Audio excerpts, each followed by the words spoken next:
por esta presentación tan cariñosa y tan bonita. No sé, me ha encantado. Como dirían los ingleses, ¿no? Touch me.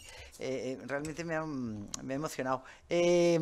Bueno, son muchos años trabajando sobre este tema. Es un tema que nos ha apasionado a la gente que trabaja conmigo, a Andrés y a Chema y a todos los colaboradores y investigadores que han trabajado en el grupo de investigación. El tema de la vivienda es un tema súper importante, ¿no?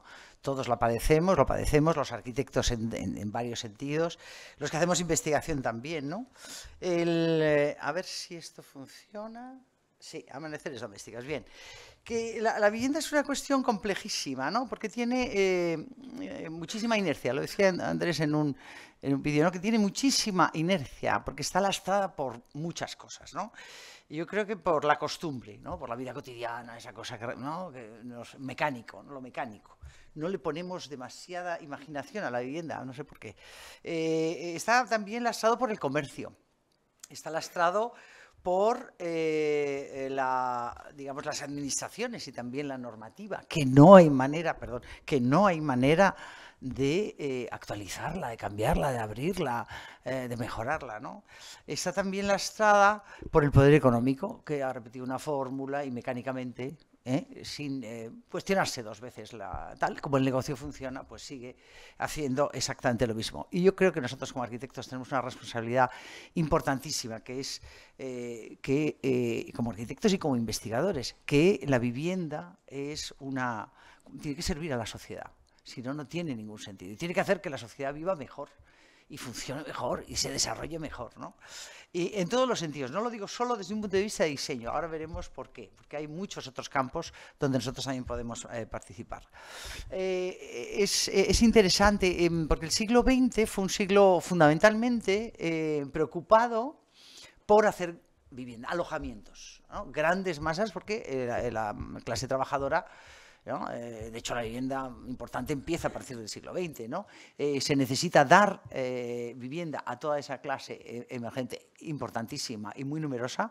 Entonces, lo importante, yo me acuerdo esa dicotomía, esa discusión que tenían Bachelard y Lefebvre, que es un poco, ¿no? Uno planteaba el alojamiento, mientras que Bachelard decía, no, la morada, el sitio donde uno se desarrolla como ser humano, ¿no? Bueno, pues el siglo XXI yo creo que está ahí, tenemos que estar ahí. Tenemos que seguir haciendo muchísimas viviendas, pero también tenemos que hacer viviendas especiales. Y yo creo que hoy aquí, con estos premios que ha dado la Bienal a 3 viviendas de estas islas, se nota, ¿no? Que hay un querer hacer las cosas de otro modo, de otra manera. Bien, quería agradeceros a todos el que hayáis venido aquí y especialmente a las personas que me han invitado, que son María, Juanjo y Ángel, de la Escuela de Sevilla. Vamos a empezar. Nuestra profesión, y concretamente la mía, como bien decías, Ángel tiene como 3 patas, ¿no? Por un lado la producción como arquitecta, por otro lado la docencia como catedrática de proyectos y por otro lado la exploración, que sería la investigación. Pero para mí exploración lo llamo así porque la investigación realmente debe unir todos esos mundos. Cuando uno proyecta algo, debe de haber algo de investigación. Cuando uno hace docencia, debe de haber algo de investigación. Y cuando hace exploración es más estricta, ¿no? La investigación es más estricta. Y eso nos da... ¿no? Somos arquitectos como con 3 cabezas, pero eso nos da muchísimas posibilidades. Por un lado, extraemos de lo construido, extraemos teoría. Somos capaces de analizarlo, ¿no? de revisarlo como investigadores y extraer una cierta teoría, pero también al contrario. Y yo creo que efectivamente los vasos comunicantes entre todas esas facetas son clarísimos.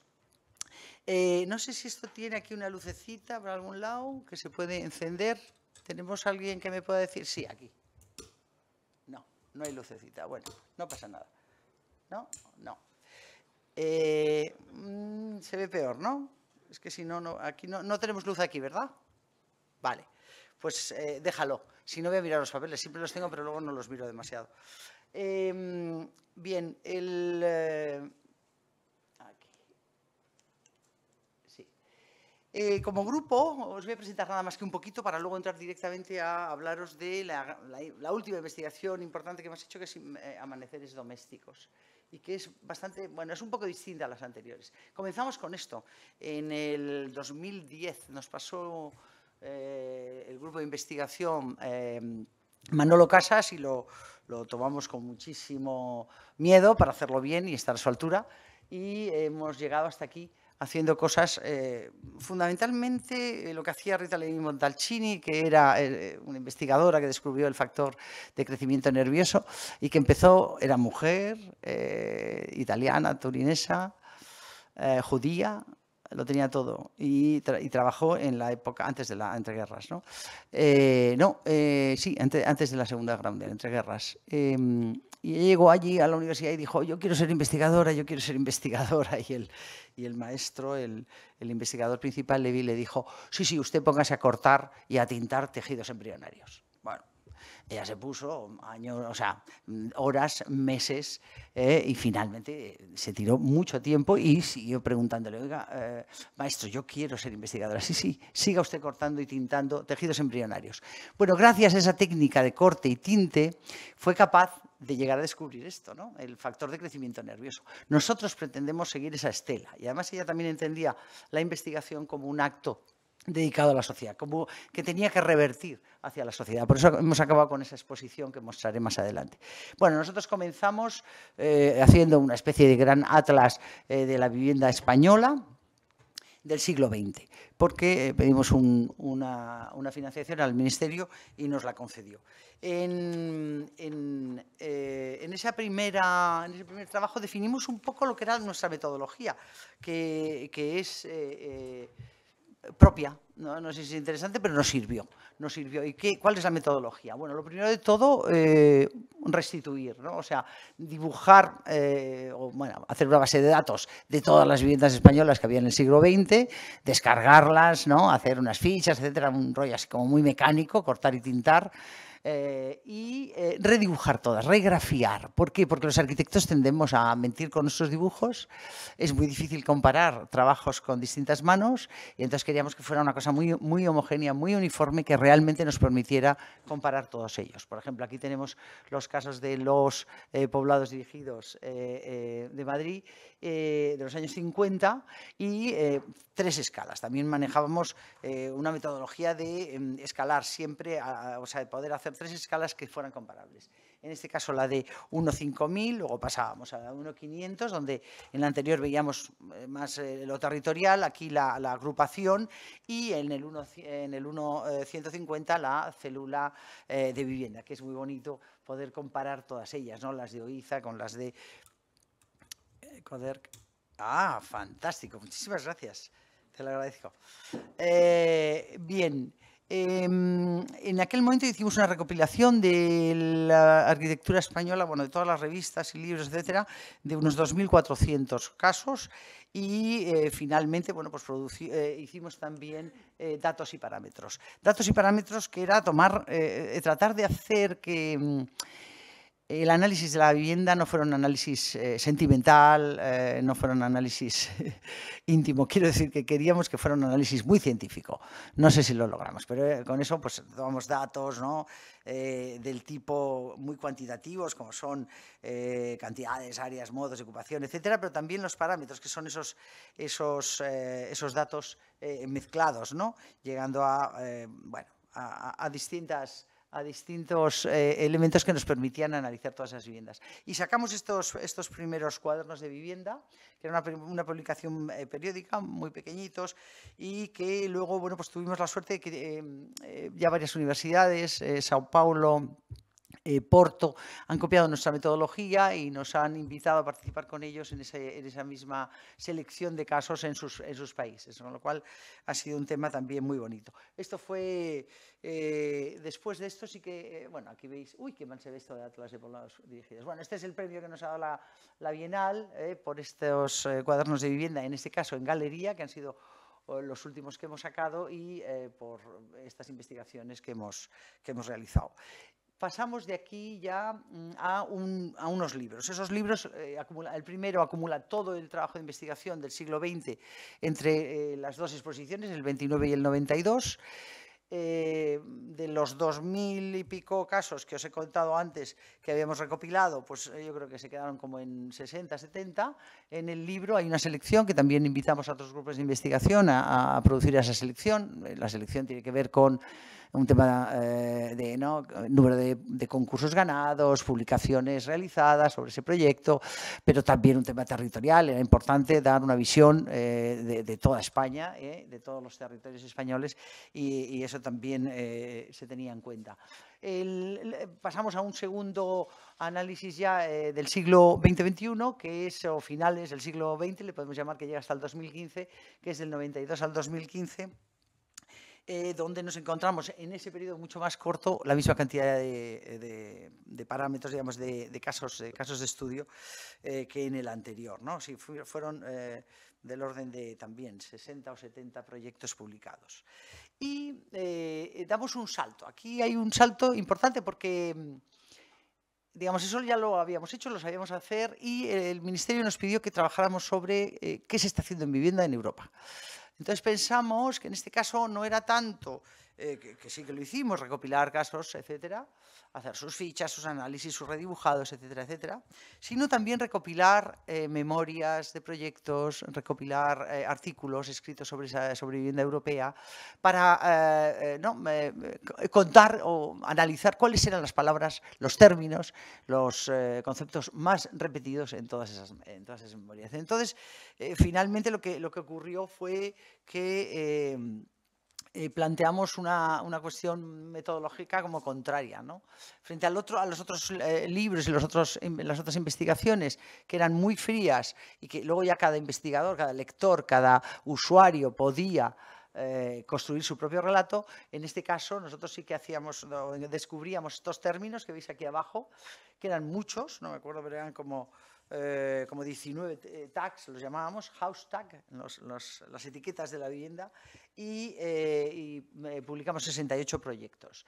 Aquí veis todos los casos, ¿no? 2.700 casos europeos estudiados, bases de datos con artículos y memorias también del orden, y estas eran un poco las palabras que se iban repitiendo como más a menudo. Bueno, esto ha sido el origen, digamos, un amplio trabajo que dio lugar, estuvimos trabajando como 20 personas durante 2 años, y dio lugar a esta exposición. Nos llama ICO poco después, el Museo ICO en Madrid, que es conocido por sus exposiciones sobre arquitectura, y nos pide que hagamos una exposición sobre ese trabajo. Claro, una exposición no es un trabajo de investigación, no puedes llegar allí con todo aquello porque matas al personal que va a visitarla. Entonces, la clave para nosotros era entender que esa investigación tenía que llegar a la sociedad y tenía que llegar fácilmente, y eso es lo que intentamos hacer, y tuvo bastante éxito, ¿no? En este caso, lo que hicimos fue reducir toda esa investigación realizada. Muchos temas eran, en cierto modo, estaban ligados en algún sentido, y entonces llegamos a 7 temas, condensamos todo ese trabajo en 7 grandes temas, con 4 edificios por cada tema, y estos son los 7 puntos que os voy a contar. Y salió este proyecto, que fue una exposición, un catálogo, unos vídeos y, bueno, un montón de cosas. Los comisarios están aquí los 3, Andrés, Chema y yo, y el Lucinio, que es el director de la Fundación ICO, que en una de esas salas que reprodujimos para que la gente entendiera qué significaba la vivienda. Bien, el proyecto al final eran 7 conceptos, 7 salones, por decirlo de alguna manera, 7 salones de los 4 edificios que elegíamos por cada tema. Había uno que era como el principal, el cabeza de serie, y entonces de ese reproducíamos el salón a uno dentro del Museo ICO, siempre que podíamos. Cuando no podíamos lo readaptábamos, pero digamos que había una cuestión de medida que era importante. La gente entraba y decía, mira, es como mi casa, no, es mucho más grande, anda, el Timmerhuis, pues este salón es parecidísimo al que tengo yo de una vivienda social, ¿no?, etcétera. Entonces era interesante, y además uno entraba como en lo doméstico, que es algo que yo creo que este siglo XXI estamos persiguiendo a toda costa, ¿no? Eso que os decía antes de la morada, el hogar, frente a la vivienda, lo doméstico, ¿no? Dejar esa arquitectura fría y distante de aquella modernidad tan brillante, pero que, digamos, no hace partícipe en cierto modo al usuario, y transformarla en una arquitectura mucho más próxima, más cercana, más cambiante, donde el usuario tiene algo que decir. Y entonces aparecen cosas, pues eso, como los papeles pintados, que tanto nos remiten a aquellas casas de nuestras abuelas, de nuestros ancestros, o los muebles que se compran en IKEA, las lámparas, etcétera. Todo tenía que ver con algo que el usuario, el que iba a ver, el visitante de esta exposición, entendía como propio. Y además estaba muy bien, porque había 7 sofás, con lo cual estaban permanentemente sentados. Los niños corrían como en un laberinto y era estupendo, ¿no?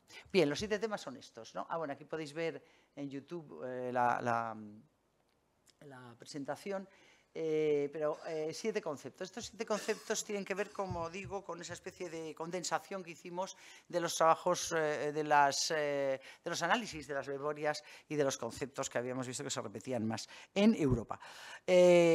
Conciencia climática, recargas activas, los cuidados domésticos, la nueva gestión, que veremos que es clave en este contexto europeo, los contextos urbanos, vivir y compartir, y las identidades icónicas. La conciencia climática, ¿no? No habitamos una casa, habitamos un ecosistema. Creo que es tuyo, ¿no? ¿Estás por aquí? Estaba por aquí. ¿El de Ibabi? ¿Dónde estás? Carles. Sí, es tuyo, ¿no? Está muy bien. Está muy bien. No habitamos una casa, habitamos un ecosistema. Esa es la cuestión, ¿no? O sea, reflexionar sobre la economía circular, como hicisteis vosotros, y el principio de desarrollo constante frente a una economía templada. Es curioso porque, digamos, la vivienda siempre fue tomada como una arquitectura menor, que se teorizaba poco con la vivienda. Ahora, ¿no? La vivienda forma parte del discurso arquitectónico como otro más, ¿no? Y está en los centros teóricos de la arquitectura contemporánea, ¿no? Entonces, eso debe vincularse, por ejemplo, a lo que decíamos, ¿no? a parámetros de proximidad, a cómo afrontar el hecho de trabajar en un entorno natural, cómo calificamos lo que es la tecnología excesiva, o cómo esa misma tecnología domesticada puede ayudarnos a encontrar ese equilibrio, ¿no? Entre lo que es la construcción y la conservación. En el caso, son 4 proyectos: Life Reusing Posidonia, de Ibabi. Aquí tenemos a Carles como representante, en Formentera, el Boreal Housing de Tetrarch en Nantes, la residencia Paul Clermont de Gemurenstedt en Zúrich, y la transformación de las 530 viviendas que conocéis seguramente más en Grand Park, en Burdeos, de la Catoni Basal. Bueno, Life Reusing Posidonia es un proyecto súper interesante por muchos motivos. Uno, porque está financiado por el programa LIFE de la Unión Europea y se hizo en colaboración con la Universidad de las Islas Baleares y con el Instituto Balear, ¿no?, de Vivienda. Porque es un ejemplo. Vosotros tenéis aquí un problema gravísimo, que es que todo tiene que venir como en cierto modo del exterior, pero vosotros tenéis valores y sistemas propios de este lugar, de un conocimiento profundo del lugar, del clima, ¿no?, de un saber hacer extraordinario. Yo creo que aquí como que se recogen todos ellos, ¿no? El hecho de trabajar con materiales locales en una isla parece bastante lógico. La Posidonia, por supuesto. Aquí en este mapa que se planteaba era muy bonito, porque se veía las distancias desde donde provenían cada uno de esos materiales y lo que significaba, porque tenemos la costumbre de mirar, y en vivienda muchísimo más, a corto plazo y muy poco a largo plazo, ¿no? Hay que pensar en los largos plazos. Bien, pues esa idea de la reutilización de la Posidonia, que se ve ahí en unas imágenes, o la reutilización de materiales de desecho, como veíamos en esta imagen, ¿no? Introducir un ciclo más a las cosas, ¿no?, a los edificios mismos, a los materiales, a todo. Yo diría que a todo, ¿no? No podemos seguir gastando como si fuéramos unos nuevos ricos permanentes. Es tremendo, ¿no?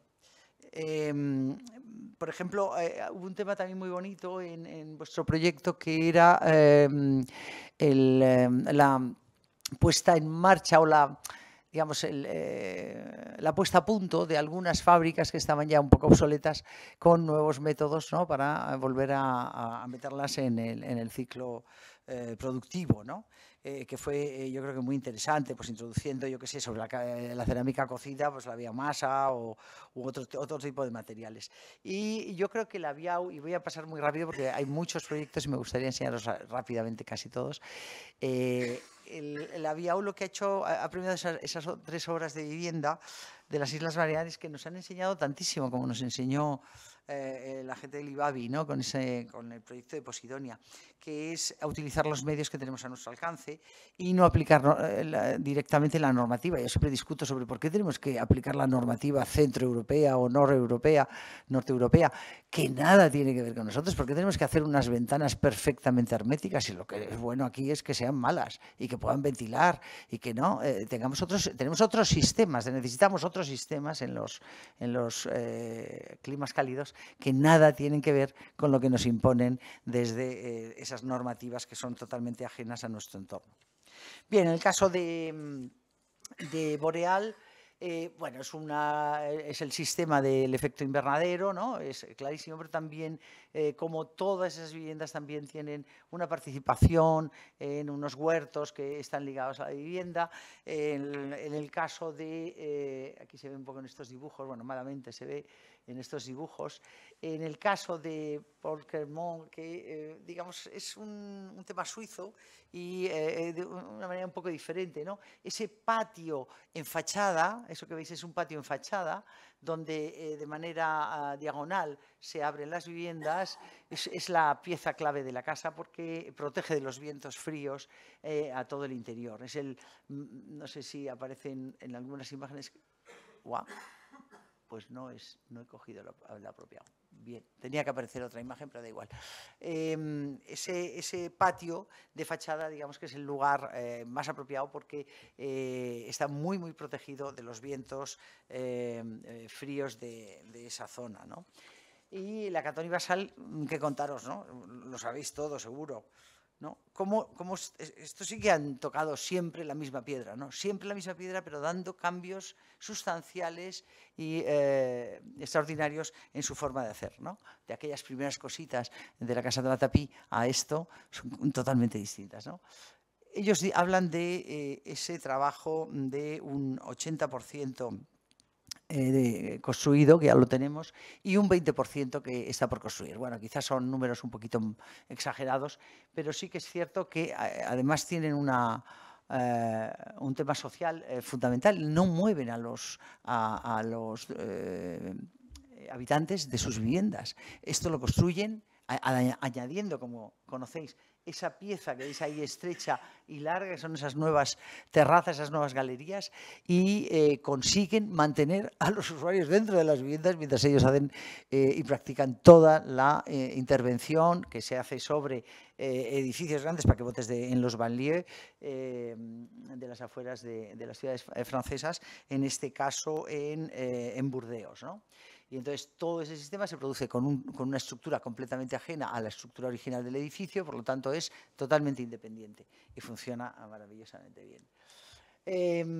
Aquí se ve un poco, ¿no? En esta parte de abajo lo veis, como es una estructura completamente diferente de la estructura original del edificio, se adosa, se puede trabajar mientras la gente vive en sus propias casas. En cuanto a las recargas, Bourriaud nos dice en el libro este de postproducción que el siglo XX ha sido un siglo de construcción, ¿no? Hacer. Y que el siglo XXI, en cambio, va a ser un siglo de revisión, reorganización, reutilización, redefinición, ¿no? Volver a reciclar, a capturar lo existente. Dice que eso es específicamente algo del siglo XXI. Y está claro, ¿no? En los países centroeuropeos, y de hecho 3 de estos ejemplos, el primero es Barcelona, pero los otros 3 están en Copenhague, en Dinamarca. Es el 50% de la arquitectura contemporánea que se hace ahora mismo es de reciclaje. Y nosotros estamos abajo, cuando tradicionalmente hemos sido muy recicladores, ¿no? Cuando uno piensa en los teatros romanos, en los que sirven para la construcción de las ciudades que vienen después, ¿no? Y que construyen los mercados medievales, etcétera, etcétera. Nosotros hemos reciclado de naturaleza, siempre. bueno, pues es algo que tenemos que volver a recuperar, ¿no? Son 4 proyectos, en este caso elegimos Fabra y Coats en Roldán y Berenguer en Barcelona. El segundo, el que veis allí, es el Silo de Kobe en Copenhague. El tercero es de MVRDV, el Géminis. Y el cuarto es un taller de torpederos transformado también en vivienda, ¿no? Qué bonita esa transformación. Y esto es lo que hacen Berenguer, Roldán y Berenguer. ¿Qué hacen? Bueno, reutilizan un antiguo edificio de un complejo textil de los siglos XIX y XX que no quieren perder, porque lo más interesante de la recuperación de un antiguo edificio, de la nueva puesta en carga, es aprovechar la fuerza del receptor con la fuerza de la arquitectura contemporánea de vivienda, ¿no? Entonces, aparecen espacios, aparecen lugares, aparecen tensiones o dimensiones incluso que nunca hubieras podido imaginar para una vivienda. Estas son viviendas sociales, en este caso para alquiler para jóvenes y para estancias cortas también de artistas. Y estos son esos lugares que sirven para construir sociedad, o sea, para socializar, para trabajar conjuntamente, que lo van produciendo los propios, o sea, lo van modelando, esos espacios comunitarios se van, en un proceso participativo, lo van definiendo ellos. Pero es muy bonita porque estaban empeñados en mantener o en poder visualizar esa gran dimensión de la nave. Pero en algún otro caso, este es el interior, y aquí se ve, ¿no? Es una caja de madera dentro de esa nave que tenía un forjado intermedio para grandes pesos y, por lo tanto, 2 plantas y 2 plantas se pueden superponer sobre esos forjados industriales estupendamente. Pero aquí se ve todavía más. Esto es un antiguo silo que habéis visto en la primera imagen, de gran dimensión, de una gran estructura, de una gran potencia estructural para grano. Y lo que hacen realmente, bueno, es aprovechar esa gran estructura con esa dimensión supra, ¿no? Esa dimensión industrial, y mantienen prácticamente la dimensión para los cubículos de las viviendas o para los espacios conectados de la vivienda. Por supuesto lo agujerean, era un edificio, como veis ahí, opaco. Lo primero que hacen es, ¿no?, abrirlo, y luego le añaden una fachada que contenga toda esa cantidad de requerimientos técnicos, energéticos, etcétera, que debe tener, ¿no? Pero es muy emocionante esa dimensión industrial dentro del mundo de la vivienda. Igual que en este proyecto de MVRDV, que es flipante, ¿no? En este caso se hace al revés. En este caso, en lugar de usar el interior del silo, esto es un silo también, pero son 2 silos que tienen digamos, la fuerza. El muro es muy estrecho, el muro de hormigón es muy fino, porque la geometría es lo que les da fuerza, ¿no? Son 2 cilindros y no necesitan grandes estructuras de hormigón. El muro que lo cierra es muy finito porque su forma es, la geometría de esa forma es ya muy, muy resistente. Entonces el problema era cómo abrías ese muro. Si tú abres ese muro, todo el edificio industrial se viene abajo. Y entonces la propuesta de ellos es muy bonita, porque es al reverso, ¿no?, del anterior. Es utilizar este espacio, que era el grano, estaba aquí, en este silo, entrar por aquí, ¿no?, con esta dimensión casi, no sé, como de Blade Runner o de alguna, ¿no?, de aquellas películas de Brasil, ¿no?, de los Python, ¿os acordáis, no? Bueno, pues esta imagen es la entrada, es el vestíbulo a tu casa, y luego las viviendas quedan colgadas hacia el exterior con un sistema estructural bastante bonito, en balancín, que se contrapesa con unos tensores en el interior, porque todas las viviendas están volando del muro hacia el exterior, para abrir el muro lo menos posible y no destruir su estructura, ¿no? Y en el caso del torpedero de Van Kunsten, arquitectos, en Copenhague, pues es un poco también lo mismo, ¿no? Esto era un espacio interior donde se hacían los barcos, que salían directamente, está en conexión con el agua, donde salían los barcos, torpederos, y lo que se hace es justo, digamos, se añaden las viviendas hacia la fachada dentro de este espacio interior. Este espacio interior se deja vacío, llueve y cambia completamente el lugar, ¿no? Aquí lo veis un poco en rojo y negro, lo que era existente y no. Y esa conexión que es, bueno, muy danesa, esa conexión con el agua, con sus barcas, con sus remos, etcétera, que la mantienen. Los cuidados domésticos. Oye, decidme si me voy, es que me enredo muchísimo, me lo vais contando, ¿vale? Cuando queráis, me lo dices y voy más deprisa. Los cuidados domésticos es otro tema que está ya en todas las agendas europeas, ¿no? Y es tan sencillo como entender que la distribución equitativa de las tareas de los cuidados tienen que obligatoriamente los tenemos que incluir porque estamos excluyendo a la mitad de la población, un poco más de la mitad de la población, a las mujeres, que fundamentalmente son las que se dedican a los cuidados. O bien cambiamos nuestro sistema social, que poco a poco se va haciendo, o bien aprovechamos para que la vivienda también produzca y dé esos, o sea, un marco donde se puedan realizar ciertos cuidados a otros niveles. Yo creo que es muy interesante porque es trabajo, familia y vida personal. La arquitectura tiene que estar ahí, ¿no? entre la comunidad y la intimidad. En esos espacios intermedios que atiendan tanto, por un lado, en el ámbito público, pero también en el ámbito privado, esas necesidades. Entonces, los proyectos que vamos a ver es como una vida de vecindario, ¿no? Un poco de forma contemporánea. Entonces, los 4 proyectos que tenemos en este caso son, el primero es de Bonote Zapata en Ginebra, y es unas viviendas y una guardería. El segundo, que vemos a la derecha, es de Guigón y Guller en Brunnenhof, en Zúrich. Vamos, se llama Brunnenhof y está en Zúrich. El tercero es la Torre Julia en Barcelona, para ancianos. Y el cuarto es Bueno, Bonito y Barato, Vedre, Billiger y Bolliger, Bueno, Bonito y Barato, son de Julie Frost y están en Kog, en Dinamarca. Ahora veremos en qué medida. Bueno, en el caso de Zapata, Julia, que fue una antigua alumna nuestra, se casó con su profesor cuando se fue a hacer el Erasmus, se casó con su profesor. Philippe Bonotti, han hecho un equipo de arquitectura estupendo que viven ahí en Ginebra. Y este es uno de los proyectos, yo creo que más interesantes que tienen, pero tienen muy buenos proyectos de vivienda. Con ese cuidado en la construcción, pero también en los espacios, ¿qué significa esto? Esto es un descansillo de una escalera. Veremos alguna otra fotografía más. Y es el lugar casi fundamental. Ellos le llaman le coursive, le llaman, ¿no? Como el corredor. Pero son descansillos de escaleras. ¿Qué ocurre? Pues que son un poco más grandes. Son abiertos, pero protegidos. Es un sitio que se maneja entre 2 vecinos, o máximo 4, en el caso de las casas pequeñas, pero generalmente son 2. Por lo tanto, hay una primera política de vamos a ponernos de acuerdo. Es un lugar donde el vecino puede estar controlando a tus hijos y tú a los del otro, etcétera. Donde están seguros, donde funcionan bien. Luego tienen muchas otras cosas, ¿no?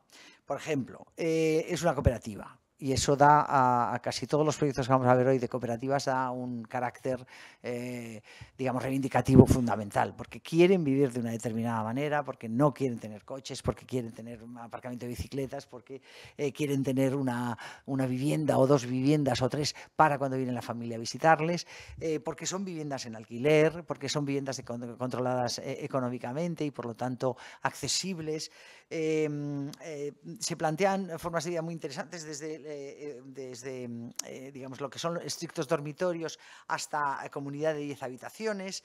Y los 2 objetivos fundamentales eran grandes espacios abiertos y compartidos para los residentes y una construcción energéticamente autónoma. Bueno, los espacios comunes que os he mostrado, que son estos. Este es el proyecto con esa envolvente de madera que deja unas terrazas de gran dimensión, digamos, que organizan todo el interior de la vivienda. Y unos huertos, también tienen unos huertos colaborativos, digamos, tienen hasta un bar, una guardería, etcétera. Tienen muchos niveles de cuidados, muchos niveles de control y digamos, de quitar peso a la mujer. Y este es el sitio. No está, es que no sé qué he hecho con las fotografías, se han debido de ir algunas, perdonadme. Bien, Guigón y Guller, en este caso, son viviendas para familias numerosas, que la condición era muy sencilla, familias numerosas y viviendas para inmigrantes. los alemanes tenían que, perdón, los suizos, las familias suizas podían obtener más dimensión para su vivienda si a cambio, digamos, socializaban, vivían en comunidad con las familias de inmigrantes. Entonces, esa especie de equilibrio o de solución como de socialización obligada, en cierto modo, bueno, pues está funcionando y es estupenda. La vivienda es esto, ¿no?, que veis aquí. A ver, ¿no funciona? Ahora. La Torre Julia. La Torre Julia es una residencia de ancianos o viviendas para ancianos. Yo no diría residencia, es lo más alejado de una residencia. Son viviendas para ancianos. Y viviendas para ancianos que se dividen en tres grandes... en tres grandes comunidades en torre, en vertical. Esas comunidades tienen unos espacios, como veis ahí, unos espacios compartidos. El superior, el de la terraza, pues está compartido por toda la torre. Pero lo más interesante es que toda esa torre de viviendas para ancianos está dentro de un sitio donde hay otras dotaciones, por ejemplo, deportivas, unas dotaciones también médicas, etcétera, que son para el resto del barrio, con lo cual no están aislados, como suele estar en general los ancianos, como solemos hacerlos, ¿no? Los sacamos fuera al extrarradio y que creemos que con esto de que vean verde nos parece suficiente, y en este caso, bueno, pues un tema muy urbano que está en el centro, vamos, en el centro, en la periferia de Barcelona, vamos, en el periférico, pero muy en contacto con el resto de la población del barrio, ¿no? Entonces, cada unidad, cada agrupación, cada comunidad de ancianos tiene unos espacios comunes que son el que acabáis de ver ahora. Vamos a verlo porque es que, como no sé si tengo... Perdonad, pero esto funciona así. Este es uno de esos espacios, pero también los propios espacios de descansillo, escaleras, etcétera, también se utilizan como lugares, como veis ahí, lugares de expansión de sus propias viviendas, de sus propios apartamentos, que pueden ser individuales o también colectivos. Y en el caso de Bedre y Bolliger es un sistema de prefabricación muy sencillo, con un tipo nada más, que se repite prácticamente en todo el proyecto, pero hay una condición, que es la condición de las pasarelas, que hace que ese sitio obligatoriamente se socialice a través de esos lugares, ¿no? Y los vecinos controlan, ven y utilizan esos pasajes, esas pasarelas, para lo que es todo el tema de cuidados. Bien, la nueva gestión.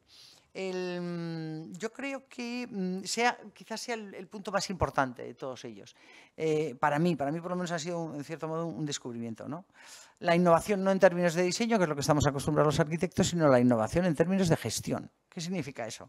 Pues que a través de la promoción, de una promoción diferente, una gestión, unos modos de tenencia, entre el alquiler y la vivienda tenemos kilómetros de grises. Europa lo está haciendo y nosotros todavía no hemos ni empezado. Entonces, esto va a permitir que existan nuevos tipos, nuevos esquemas tipológicos y nuevos esquemas funcionales. Y os voy a mostrar quizás los dos proyectos para mí de los más interesantes, ¿no?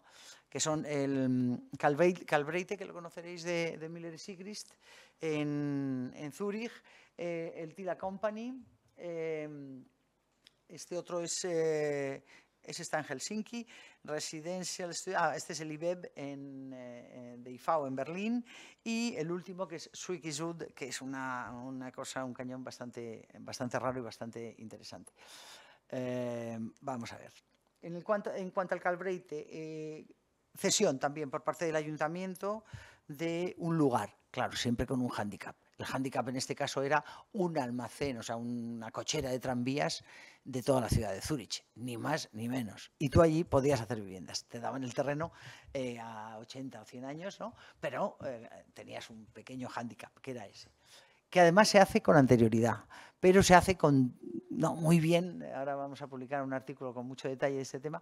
Se hace muy bien y, digamos, se prevé esa construcción de las viviendas que se tiene que adaptar a lo que ya se ha hecho previamente. Es un tema súper interesante. Es un edificio que costó mucho que entrara en el libro, ¿no? En cierto modo porque, bueno, pues no es muy atractivo, ¿no? Así, hablando, digamos, desde un punto de vista estético. Pero la clave está en su interior. Y el interior es lo que os digo, una gestión, creo que duró 10 años o por ahí, largo, un proceso largo, primero una cooperativa que, digamos, una agrupación vecinal que se juntan para exigir que el ayuntamiento les permita hacer en ese lugar que estaba previsto hacer viviendas, les permita hacer viviendas, aunque sea con este hándicap de los tranvías. En segundo lugar, el ayuntamiento se lo cede, pero les pide a cambio que sea un centro barrial y por lo tanto tiene que ser un centro con ocio, con comercio, con dotación, con espacio semipúblico, etcétera. Entonces el proyecto lo que hace es, digamos, una caja bastante hermética, porque deben ser dos mundos un poco separados. Hay un problema de vibraciones, hay un problema de ruidos, hay un problema de seguridades. Entonces son dos mundos bastante separados, pero aprovecha la fuerza del enemigo, ¿no? Y sobre esa cochera se construye el gran patio que tiene esta organización. Y luego, gestión. ¿Por qué gestión? Porque tiene todo tipo de viviendas, desde los apartamentos para una sola persona, apartamentos más grandes como para una familia, clústeres, que son unos lugares que comparten ciertos apartamentos, comparten otros lugares extras entre 4 o 5 vecinos, y hasta una especie de residencia de estudiantes, le podríamos llamar así, como una casa de habitaciones también. Y luego lugares comunes como este, ¿no? Que es una biblioteca. Hay uno de los vecinos que nos contaba que él eligió este lugar, él trabajaba cerca, no tenía ningún interés en compartir nada, pero eligió este lugar porque miró los libros que había en la biblioteca, vio que muchos de ellos ya los había leído y otros tenían un cierto interés y podía leerse. Y elegí vivir aquí por la biblioteca, ¿no? Algo extraordinario. Son libros, digamos, dados por los vecinos, ¿no? Trabajar y vivir también en el mismo sitio. Y bueno, yo creo que es un lugar, como veis aquí, con una calle interior que permite tener viviendas pasantes y de una sola fachada, sobre todo los niveles bajos, por debajo del jardín. Ya veis que está en esa parte superior de los trenes, está el jardín, ahí se ve el tranvía, y luego toda la parte superior sería lo residencial, toda la parte inferior que tiene, pues, por supuesto, un aparcamiento para bicicletas, servicios, restaurantes, hasta un cine, tiene hasta un gran cine, y todo eso en esa parte inferior que hace que haya transformado completamente el barrio. Y en este caso Helsinki, metros cúbicos por metros cuadrados, que ya lo conocemos, ¿no? Pero, bueno, pues la mitad de este módulo sería una vivienda en doble altura donde tú puedes construir ese... ¡Oh! ¡Horror! Bueno, no sé qué pasa, pero aquí hay algo que no funciona. Bueno, aquí que puedes construir la planta completa, en parte, con el estilo que más te interese. Es curioso porque es entender que el usuario no es tonto, ¿no? Que el usuario es capaz de construir una parte de esas viviendas. Es el modelo holandés, de lo que llaman en Holanda la vivienda básica, que tiene interés que materiales digamos, muy sencillos, y el usuario es el que luego completa con sus gustos, sus intenciones, con su forma de vida, etcétera, esa vivienda. No ocurre lo que ocurre aquí en España, que construimos primero y luego ellos desmontan todo eso que se ha construido, cambian los azulejos, cambian las bañeras y los lavabos, y al día siguiente de entregar las viviendas está todo eso que se ha pagado con dinero público en el contenedor. Esto los holandeses, que son súper pragmáticos, lo arreglan de esta manera. Unas viviendas básicas y luego el usuario contempla la siguiente parte. Que además es interesante porque nos permitiría tener también como más número de viviendas, hacer más número de viviendas. Bien, y el IBEB un poco en la misma línea. Aquí es vivienda y trabajo. Por lo tanto, hay una enorme cantidad de, a ver si lo vemos, sí, de tipologías en este complejo, muchos tipos, como veis ahí, ¿no? Diferentes, para poder tener esa idea de un lugar para trabajar y un lugar entre taller, estudio, etcétera, de distintas modalidades. Y el Zwikisud, ¿cuál es la gestión? La gestión de Zwikisud, a ver si se ve la planta. Bueno, esto es una especie, es como la mitad de la planta, ¿no? Pero la veis, hay unos edificios muy grandes, es como la mitad, unos muy grandes, otros que son pastillas más estrechitas, como aquel y este que veis aquí. Y en un mismo edificio trabajan desarrolladores públicos y privados. Algo dificilísimo. Yo lo había visto también en Holanda, ¿no? Donde hay edificios con vivienda pública y privada conjuntamente. En Holanda era interesante porque lo que hacían era, digamos, se equilibran, ¿no? O sea, la vivienda privada baja un poquito quizás de calidad y la pública sube un poco. Es muy, muy interesante porque evitas diferencias, ¿no? Evitas las desigualdades, ¿no? En Holanda está funcionando, pero también a nivel de gestión es complejo. Y desde bancos, cajas de ahorros, hasta desarrolladores más, digamos, privados, está funcionando. Y es un sitio extraordinario.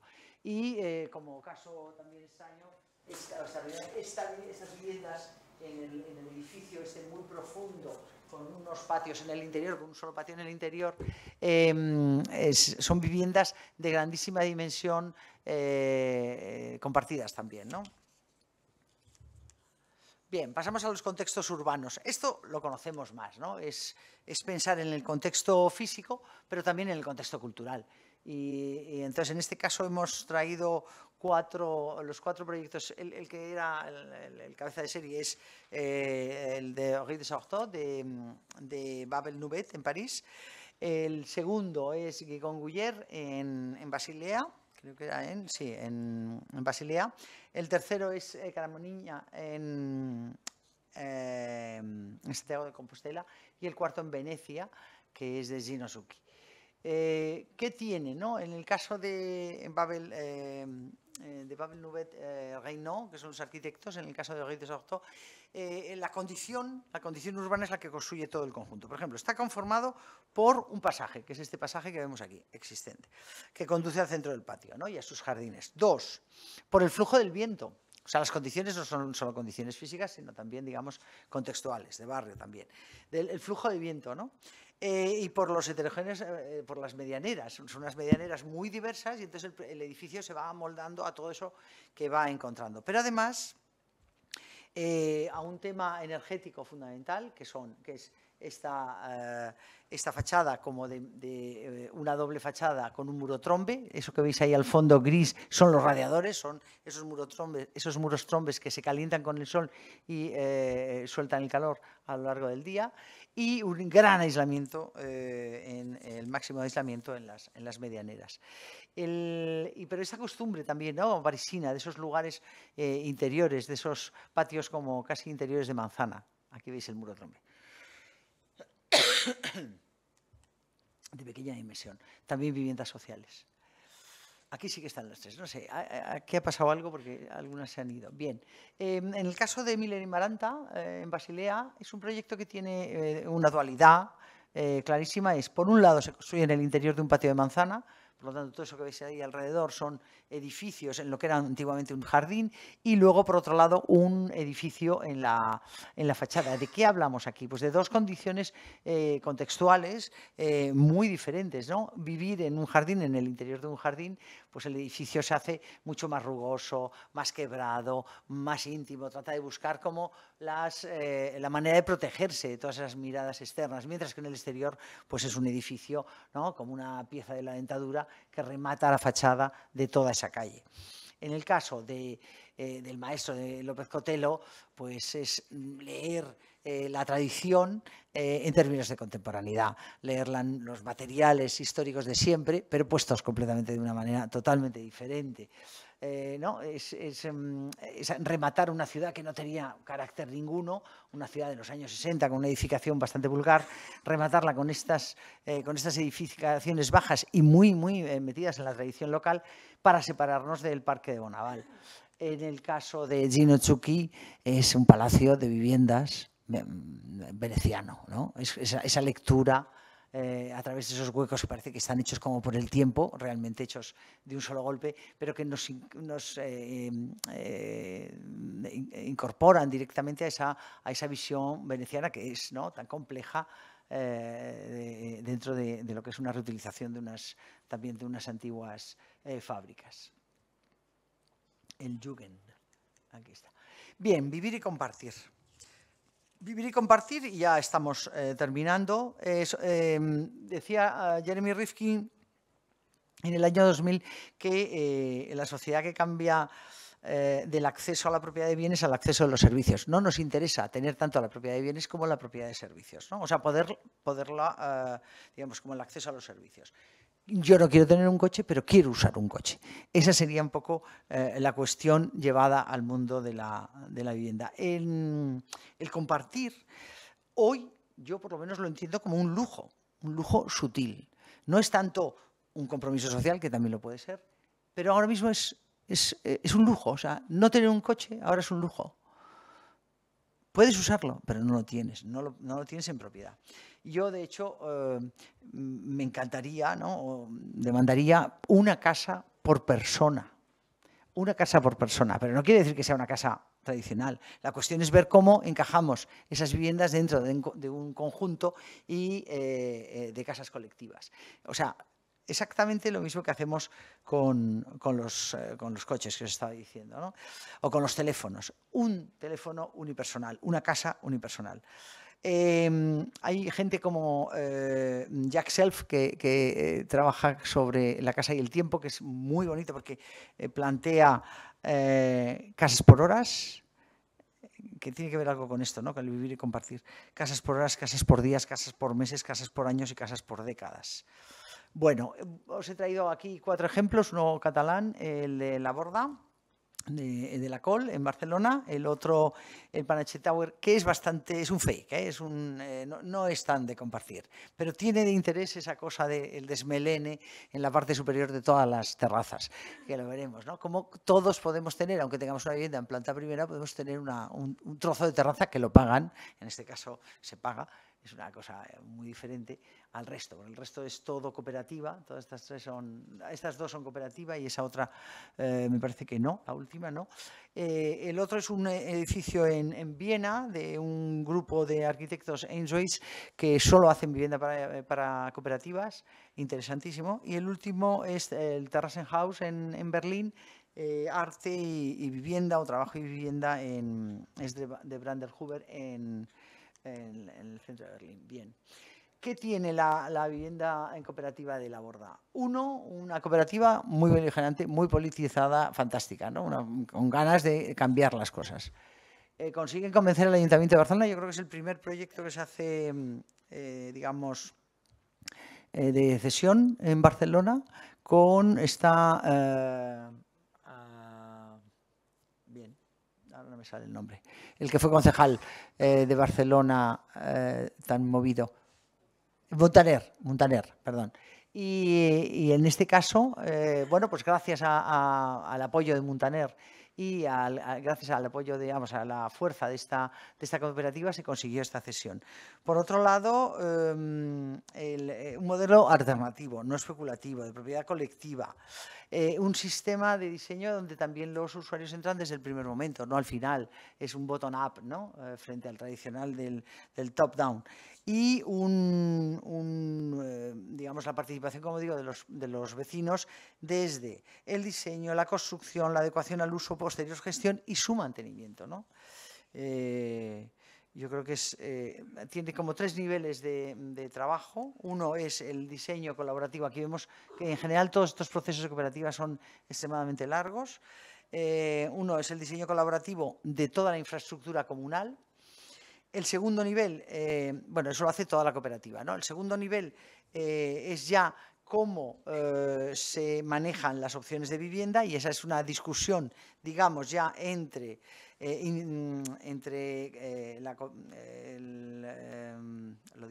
la unidad de convivencia.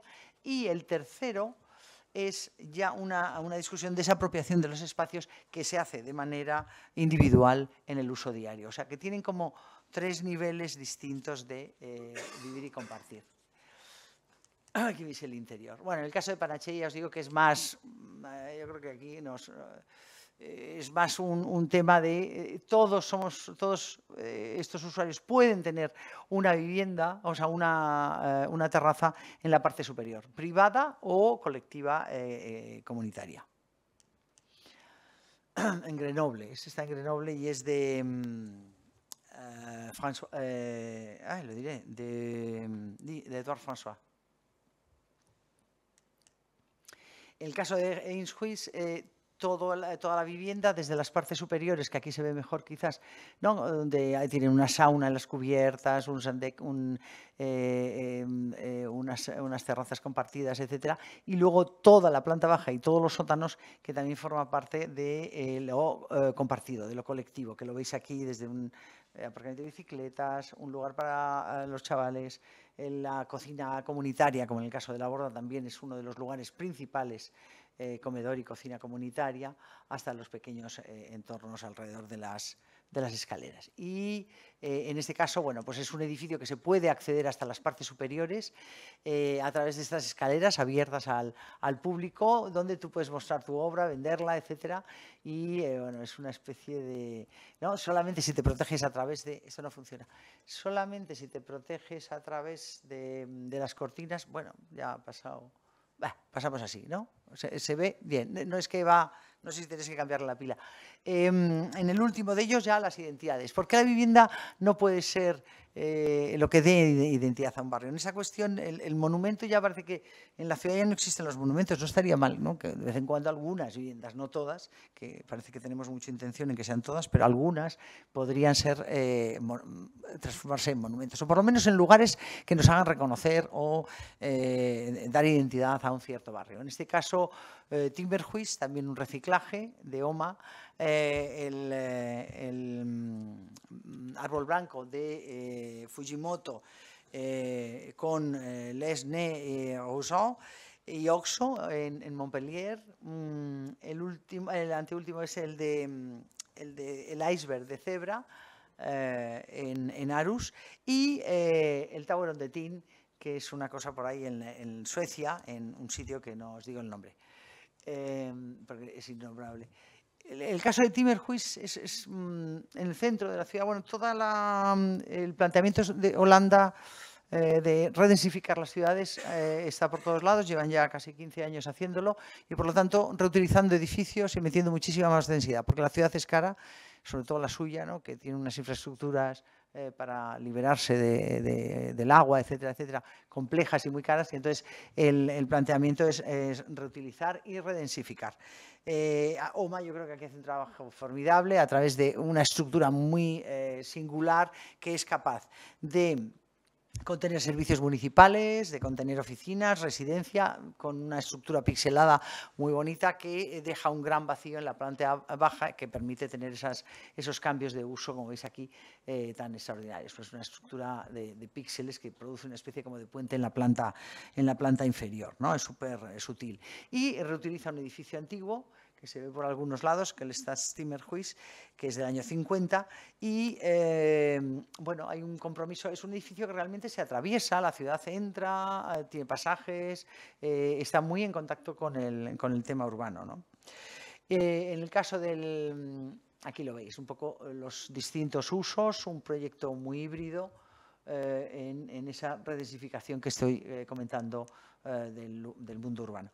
Y en el caso del árbol blanco, que está muy cerquita del proyecto de Bofill, ¿no? Aquel proyecto de Bofill, ¿os acordáis? De los años 80. Bueno, pues vuelve a ser un tema icónico también. En este caso, bueno, modelado de una forma menos clásica, modelado a través de los flujos, las circulaciones, etcétera, y con esas grandes terrazas que hacen que la vivienda empiece a tenerse, digamos, a considerar que el vivir en el exterior, en un lugar bastante amable, pueda ser como muy importante, ¿no? Ese espacio de grandes dimensiones como son las terrazas, que a veces incluso se combinan entre ellas. El de Iceberg, bueno, ¿no? Frente al bloque, que solamente los de la primera fila son capaces de ver el mar, pues este otro sistema, que es un sistema como aparentemente muy formal, ¿no? Parece que es muy formal, pero tiene su sentido. Lo que hacen es conseguir que todos puedan ver el mar, o que la mayor parte pueda ver el mar, o por lo menos casi olerlo, pero sí, en diagonal se puede ver. Entonces, es un esculpir unos volúmenes clásicos para que haya esa posibilidad de sentir que ese lugar, solo hay ese lugar, no hay otro igual, ¿no? Y en el caso de la torre sobre el Ting es muy bonito porque además utiliza como identidad también la pintura de un artista local para producir ese pixelado colorista en una ciudad, ya veis, de muy bajo porte, en North Skolsvik, de muy bajo porte, y al fondo, sobre un antiguo edificio de justicia, pues se coloca esto. Bien, yo quería terminar, en realidad, a ver, no, esta no funciona, está fatal. Bueno, da igual. El microsite. Tenéis toda la documentación que produjimos para la exposición, la podéis ver en este sitio. Amaneceres domésticos, entréis en la exposición y ya está, visitar la exposición. Y veréis toda la documentación. Pero lo más bonito de todo son los vídeos que nos cuentan los usuarios. Nosotros estábamos empeñados en que los arquitectos habláramos poco porque nos enredamos demasiado. Y queríamos que hablaran los usuarios cómo se vive, y eso es lo que hemos conseguido a través de esos vídeos que los podéis ver aquí, ¿no? Y finalmente, bueno, a mí me parece que la vivienda es algo importantísimo. Quería acabar con un texto que se llama Atención, de Pablo Neruda. Se lo pidieron los estudiantes de arquitectura de la Universidad de Chile en el año 73 para, bueno, motivarles a los compañeros a las elecciones del centro. Y decía: el pez nada en el ancho mar, vive bien. El zorro en su covacha, huele a selva, no está mal. El pájaro, que casa grande y limpia habita.